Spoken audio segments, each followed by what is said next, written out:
thank you so much for joining me. You guys really woke everybody up this morning. It was incredible to come into. On our end as well. I mean, I was in my bunk until like maybe 45 minutes before we were on stage. So we're not used to playing at noon, but it turned out great. It was beyond what we expected. It was awesome. Absolutely. Is it kind of like a different animal when you're, like dealing with a festival versus like the smaller club shows, because it's got to be like a different vibe. Like, well, I mean, to give you an example, we headlined Poughkeepsie last night in a place that only held 200 people. Oh my gosh. And then we played an hour and like half, and we were on till pretty late. Like we didn't get off stage till past midnight, and then we're playing at noon today. That's not a normal schedule for a tour. Right. So, I mean, just that alone is kind of messes with the mind a little. Like, whoa, like.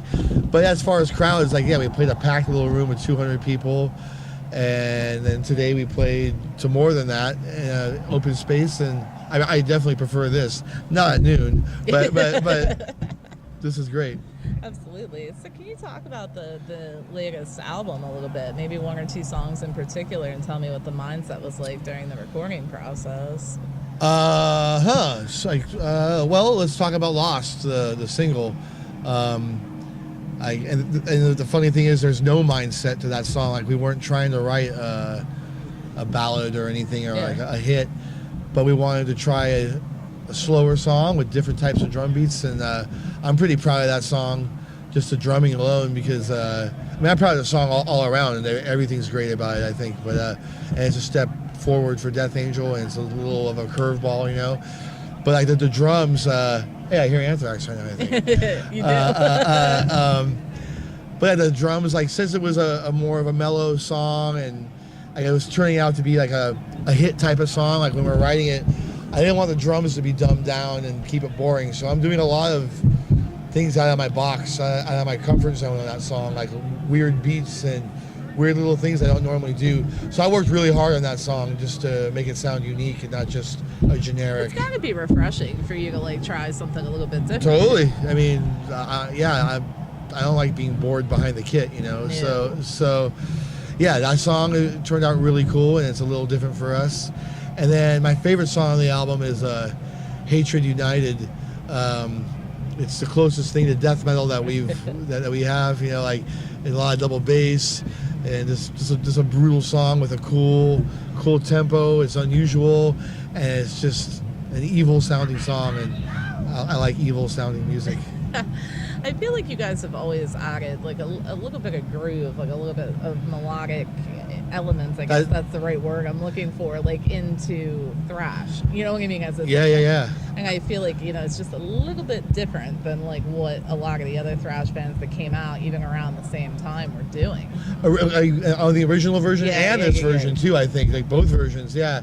I think the last album, Dream Calls for Blood, was probably the most grooveless album. Not that it didn't lack, like, it has groove, but that album's pretty fast from beginning to end. Yeah. Like we were trying to make a really punishing album, And on this new album, Evil Divide, we wanted to go back more to like an Act 3 maybe sound, or have more of a rock injection in there, not just pure thrash.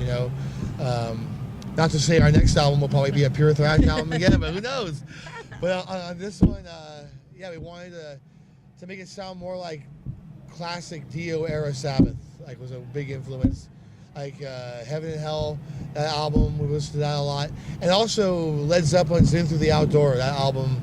Rob and I would vibe out on that album on tour, get high and listen to it all night and on the bus, and just trip off how different it is. So we wanted to make a different sounding thrash album.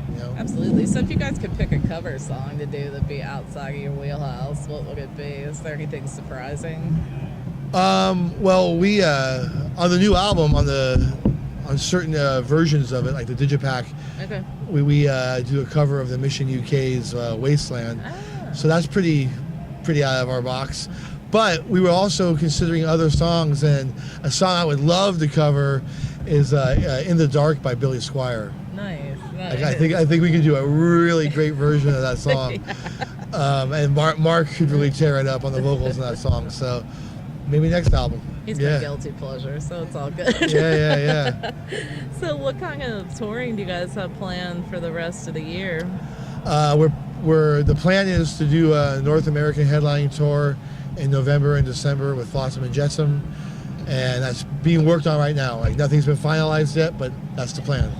And then next year, go to Europe and do all that good stuff. Nice. Well, you guys sound like you definitely have it planned out. Oh, yeah. We're going to be on the road for like the next year and a half, 2 years. Awesome. That's the best place to be. Yeah.